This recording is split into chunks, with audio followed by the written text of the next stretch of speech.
रोशनी इसकी अंधेरों को मिटा देती है। जिंदगी अपनी ये गैरों पे लुटा देती है। इसका मकसद तो है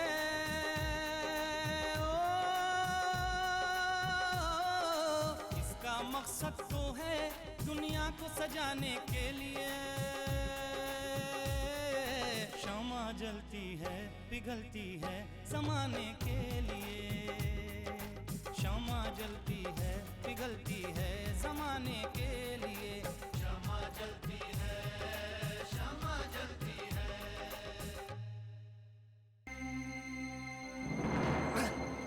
दादाजान! क्या अब्बाजान सीढ़ियों से गिर गए? शमा का फोन था। दादाजान सीढ़ियों से गिर गए। अगर मेरे दोनों भाइयों ने मेरे कान ना भरे होते ना तो वो अपना माई का छोड़ के कभी ना आते। अल्लाह झूठ ना बुलवाए, इस घर में शमा है तो सब कुछ है। दादाजान ऐसा मत कहिए वरना हम रो देंगे। कहने दीजिए ना, कहने दीजिए।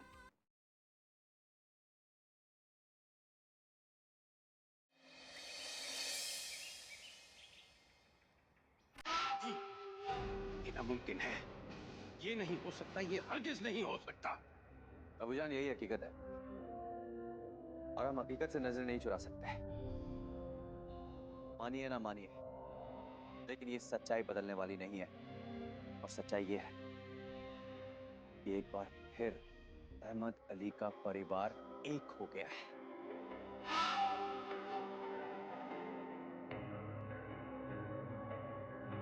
मैंने दुनिया देखी है, लेकिन सब कुछ इतनी जल्दी बदल जाएगा मैंने सोचा तक नहीं था।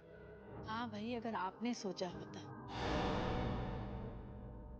तो आज से 20 साल पहले आपको इतनी बड़ी चोट नहीं खानी पड़ती, इतना गहरा जख्म नहीं उठाना पड़ता। बेगम,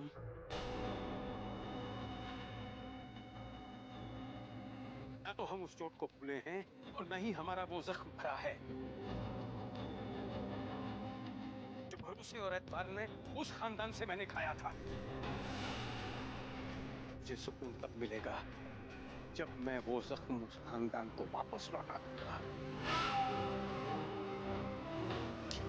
ये है बेगम, जब उंगलियां एक हो जाती हैं, लेकिन अलग होने के बाद उनकी ताकत खुद ब खुद कम हो जाती। नहीं अबूजान, उनकी ताकत कम नहीं हुई है, बल्कि एक बार फिर एक होने से उनकी ताकत और बढ़ गई है। नफरत के बाद जब मोहब्बत और अपनेपन का गुबार उठता है तो उसका भी कोई सानी नहीं होता। अब देखिए भाई, उनके घर में उसी मोहब्बत का, उसी अपनेपन का जश्न मनाया जा रहा होगा। वो खानदान टूट चुका है, बिखर चुका है। दिल में ये खुशफहमी पाले अब कानून की किताबों में खोए और वो खानदान फिर से एक हो गया। हाँ सोहा बेटा, मुझे तो समझ में नहीं आता कि मेरी लगाई हुई आग इतनी जल्दी बुझ कैसे गई। इन दोनों भाइयों में इतनी आसानी से समझौता कैसे हो गया। मैंने तो अकबर और असगर के दिलों में वो जहर भरा था जो इतनी आसानी से उतरने वाला नहीं था। तो फिर ये जहर इतनी आसानी से उतरा कैसे? कैसे उतरा ये? अकबर, मैंने दुनिया देखी है, मैं वकील हूं। आपका छोटा भाई असगर अभी नादान है, उसने दुनिया नहीं देखी है। बिजनेस के तौर तरीके वो इतनी अच्छी तरह नहीं समझता है जितनी अच्छी तरह आप समझते हैं। इसलिए उसे आपको हमेशा अपनी पकड़ में रखना होगा। उसके हर कदम पर आपको नजर रखनी होगी। जमाल भाई, अगर मैं उसे हर कदम पर रोकूंगा तो उसे बुरा लगेगा। उसे बुरा ही लगेगा ना भाई। बड़ा भाई होने के नाते तुम्हारा फर्ज बनता है कि तुम उसे संभालो। ऐसे लोग जो बहकावे में आ सकते हैं, उन्हें संभालने की जरूरत होती है। इसलिए असगर को हमेशा ये लगना चाहिए कि उसके सर पर तुम हो। तुमने जरा सा भी उसे फ्री छोड़ा ना तो गड़बड़ हो जाएगी। वो अपना पैसा गलत जगह लगा देगा, नुकसान हो जाएगा। कोई ऐसा ना हो कि कल को असगर को भी पछताना पड़े और आपको भी पछताना पड़े।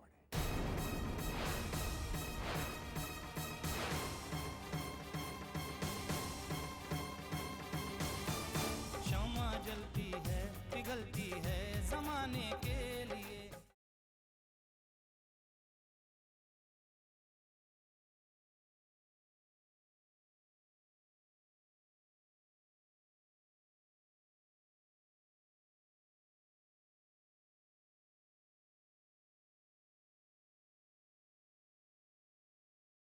क्षमा जलती है, पिघलती है जमाने के लिए। अकबर तुम्हारा बड़ा भाई है, इसका ये मतलब तो नहीं है ना कि वो तुम्हारी उंगली पकड़कर तुम्हें चलाना सिखाएगा या हर कदम पर तुम्हारी राह रोकने की कोशिश करेगा। मैं करूं तो क्या करूं? अकबर भाईजान तो हमेशा मुझे बेवकूफ साबित करने की कोशिश करते रहते हैं। जैसे मैं जो भी कदम उठाऊंगा वो गलत ही होगा। कदम तो मैं बाद में उठाता हूं, नसीहतें वो पहले देने लगते हैं। तुम समझ नहीं रहे हो कि इसके पीछे अकबर के और भी मंसूबे हैं। कैसे मंसूबे? अब मैं तुम्हें क्या बताऊं? मैं तो वकील हूं, गवाहों के चेहरे देखकर समझ जाता हूं कि वो झूठ बोल रहे हैं या सच बोल रहे हैं। इंसान के चाल चलन से मैं उसकी फितरत पहचान लेता हूं। अब तुम अंदाजा लगा सको या न लगा सको, लेकिन मैं जानता हूं कि कौन किस मकसद से क्या कर रहा है। मैं अब भी आपकी कोई बात समझा नहीं। असगर, मैं दावे के साथ कह सकता हूं कि तुम्हारी छोटी से छोटी गलती सीधे चचा जान तक पहुंचा दी जाएगी, और पहुंचाने वाला और कोई नहीं, खुद अकबर होगा। ये बात तो आपने बिल्कुल ठीक कही, और ये मैं खुद भी देख रहा हूं कि मेरी हर बात अब्बूजान तक पहुंच जाती है। देखा, इसे कहते हैं परख। कम से कम अब तो अकबर के मंसूबों को समझने की कोशिश करो। अब तो उसके मकसद को पहचानो। कैसे मंसूबे? मैं कुछ समझा नहीं। क्योंकि तुमने इसमें जरा सी भी देर कर दी तो उस हवेली से कल तुम्हारा ताना पानी उठ जाएगा। ये आप क्या कह रहे हैं? असगर, अकबर के मंसूबों और उसके मकसद को तुम्हारी नजर के सामने पेश करने की कोशिश कर रहा हूं, क्योंकि मैं नहीं चाहता कि अकबर उस हवेली में रह जाए और तुम्हें वहां से दफा होना पड़ जाए। ये आप क्या कह रहे हैं? असगर, तुम अब भी नहीं समझे कि उसके मंसूबे क्या हैं, उसका मकसद क्या है। वो उस हवेली पर अकेला काबिज होना चाहता है, ये उसका मकसद है, और इसीलिए वो तुम्हें सबकी नजरों में गिरा देना चाहता है। अब तुम संभल सकते हो तो संभल जाओ, समझ सकते हो तो समझ जाओ।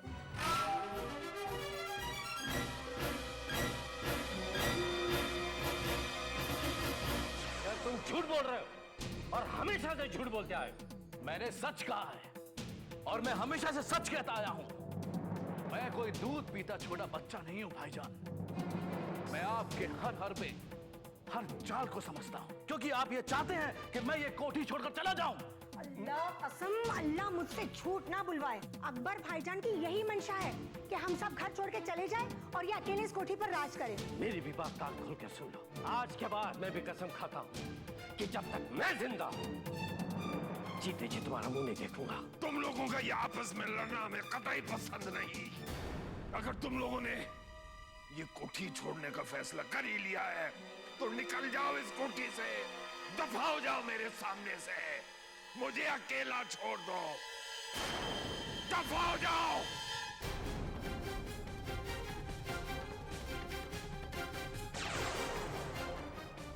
मैंने दुनिया देखी है, लेकिन ऐसा मैंने कहीं नहीं देखा। उस खानदान का एक होना किसी करिश्मे से कम नहीं है। उन दोनों भाइयों ने तो कसम खाई थी कि एक दूसरे की शक्ल नहीं देखेंगे। आखिर उन दोनों ने इस कसम को भुला कैसे दिया? हाँ अबूजान, ये तो पता ही लगाना होगा कि अचानक ये करिश्मा कैसे हो गया। पूरे खानदान को एक करने की कोशिश किसी और की नहीं, बल्कि शमा की थी, और उसी की वजह से आज पूरा खानदान एक हो गया है। तुम ठीक कह रही हो सोहा, क्योंकि शमा ही तो है जो चाचा जान के साथ रहा करती है। आप उन्हें चचा जान कह रहे हैं सिर्फ इसलिए ना कि आप उनके बड़े भाईजान के बेटे हैं। फोन करके सबको इकट्ठा कर लिया, लेकिन हमें इत्तला करना जरूरी नहीं समझा उसने।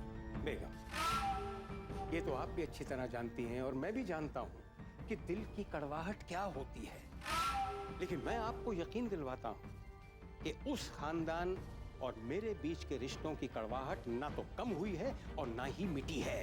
और अब मैं ऐसी आग लगाऊंगा कि बुझाने वाला खुद बुझ जाएगा, लेकिन वो आग हरगिज नहीं बुझेगी। लेकिन उस घर में आग लगाने के लिए आपको उस घर से रिश्ते तो बरकरार रखने ही पड़ेंगे। बेगम,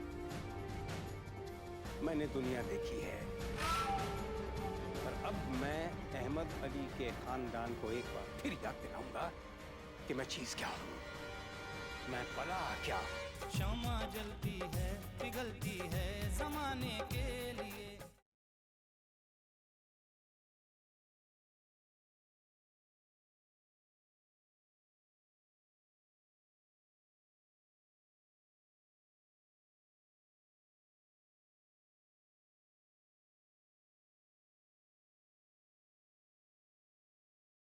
शमा जलती है, पिघलती है जमाने के लिए।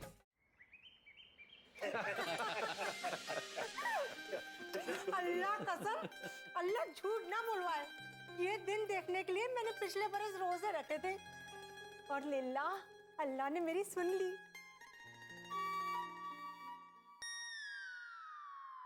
दुआएं तो हमारा दिल भी करता था फरहत। जब घर टूटता है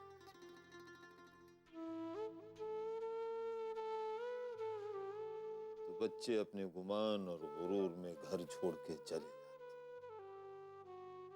और रोता तो सिर्फ दिल वालिदैन का,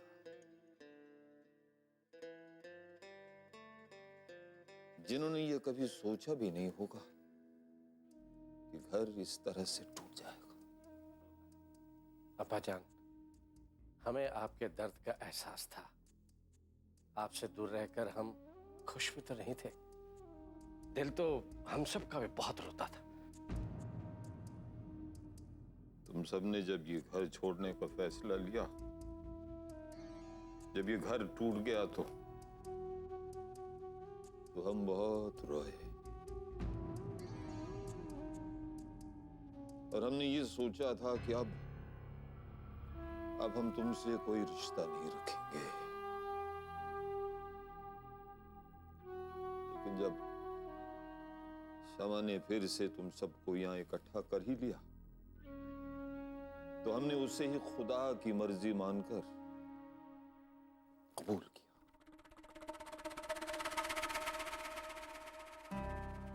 अबूजान, हम सब इसके लिए बहुत शर्मिंदा हैं। तुम सब जब घर छोड़ के चले गए थे, तो शमा मेरी इस कदर फिक्रमंद हो गई थी कि क्लिनिक से भी वो हर एक घंटे के बाद मुझे टेलीफोन किया करती थी कि दादा जान, आप खैरियत से तो है, आपने दवा ली, आपने खाना खाया। और उसकी इस फिक्रमंदी को देखकर मैं परेशान हो जाता था कि कहीं मेरी फिक्र करते करते उसका मुस्तकबिल बिखर न जाए।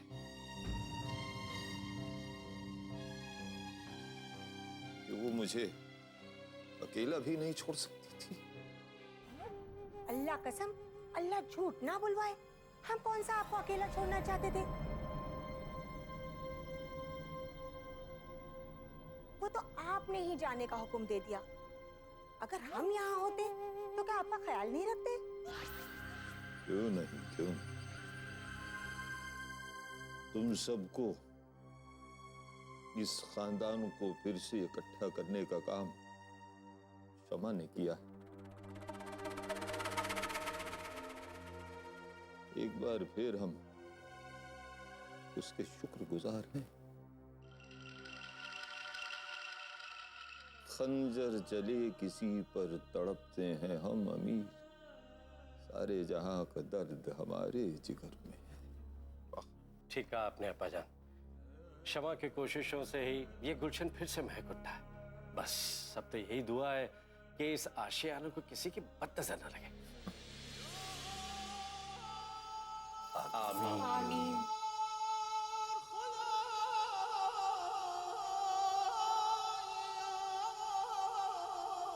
शमा जलती है, पिघलती है जमाने के लिए।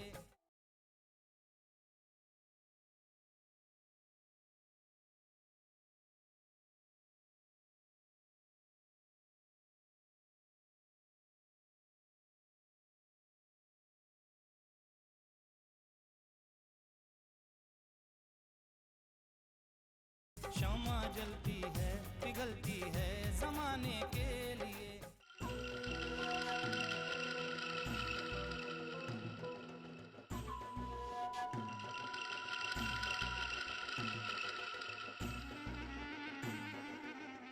क्या बात है बेगम? वहां ऐसी क्या बात हुई जो तुम्हें रास नहीं आई? हाँ हाँ, इस घर में सबसे बुरी तो मैं ही हूँ। मुझे किसी की बात रास ही नहीं आती। वाह भाई तो उस शमा की होती रहती। तो जैसे अब्बा जान के लिए आसमान से चांद तारे तोड़ के लाके दे दिए। सही कहा आपने। इस घर के टूटे हुए चांद सितारों को फिर से एक ही माला में पिरोने की कोशिश की है उसने, है ना?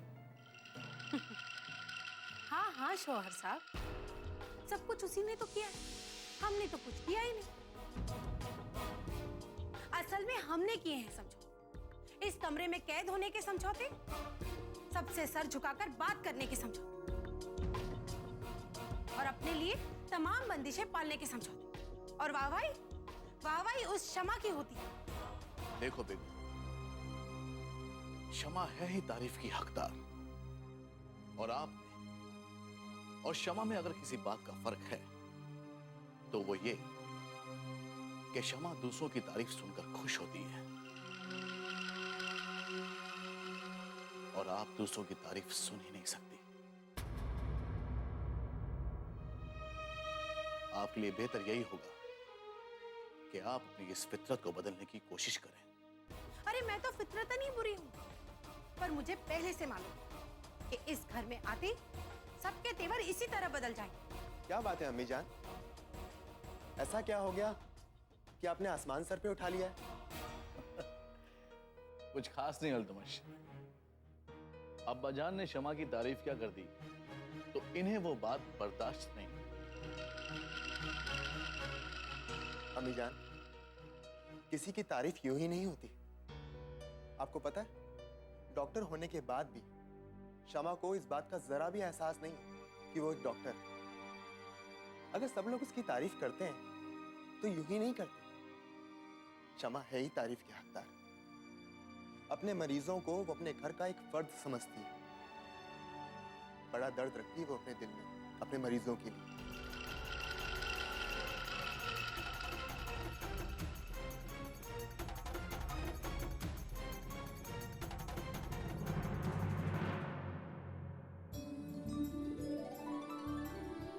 कैसे हैं? ठीक हो?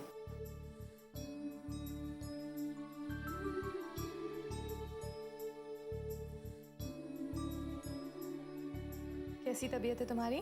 अच्छा हूँ। आपका हाथ लगते ही बीमारियां जैसे अपने आप दूर होने लगी। जीनत एक काम करो, इनकी दवाइयाँ चेंज कर दो। जी, ये दवाइयाँ मंगवा लेना। जी। कैसे हो? मैं ठीक हूँ।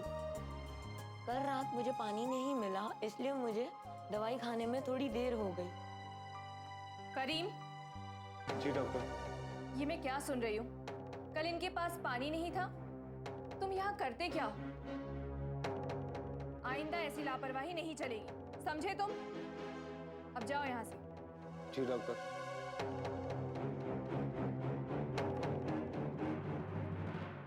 सलाम वालेकुम चाचा जान। वालेकुम सलाम बेटा। अल्लाह ताला तुम्हें दुनिया की हर खुशी से, हर दौलत से माला माल करे। अल्लाह ने मुझे बहुत बड़ी खुशी से नवाजा है चाचा जान, शायद आपको मालूम नहीं होगा। कैसी खुशी बेटा? दोनों चाचा जान और फूफी जान सब घर वापस आ गए हैं। अल्हम्दुलिल्लाह। भाई ये तो बहुत बड़ी खुशी है। हाँ चाचा जान, हमारे दिल की दुआएं खुदा ने सुन ली है। पूरा खानदान फिर से एक हो गया है। दादा जान बहुत खुश है। खुश तो होंगे ही बेटा, सारे बच्चे एक साथ रहेंगे, इससे बढ़ के खुशी और क्या हो सकती है। हमारी तरफ से उन्हें मुबारकबाद देना बेटा। ऐसे नहीं चाचा जान, मुबारकबाद देने आपको खुद आना होगा। खुद भी आएंगे, जरूर आएंगे। जरा तबीयत ठीक हो जाने दो। तबीयत? आपकी तबीयत को क्या हुआ? बस वो कल रात को सांस लेने में बड़ी तकलीफ हो रही थी। जरूर आपने दवाइयाँ बंद कर दी होगी। चचा जान, आप अगर खुद अपनी सेहत का ख्याल नहीं रखेंगे तो सेहत अच्छी कैसे रहेगी? सेहत को लेकर लापरवाही अच्छी नहीं होती, लापरवाही से ही बीमारियां बढ़ती हैं। अब चलिए मैं आपको चेक करती हूँ।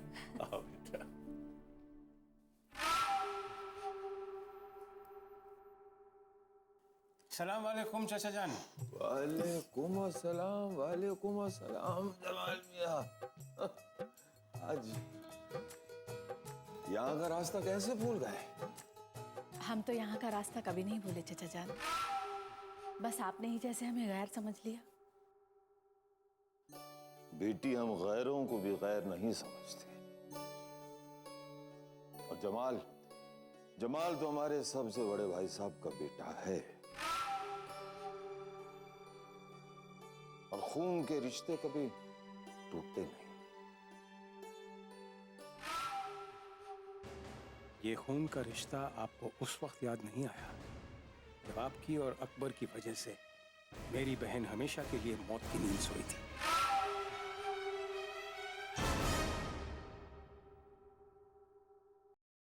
अपने सीने का हर एक दर्द छुपाने के लिए, अपने सीने का हर एक दर्द छुपाने के लिए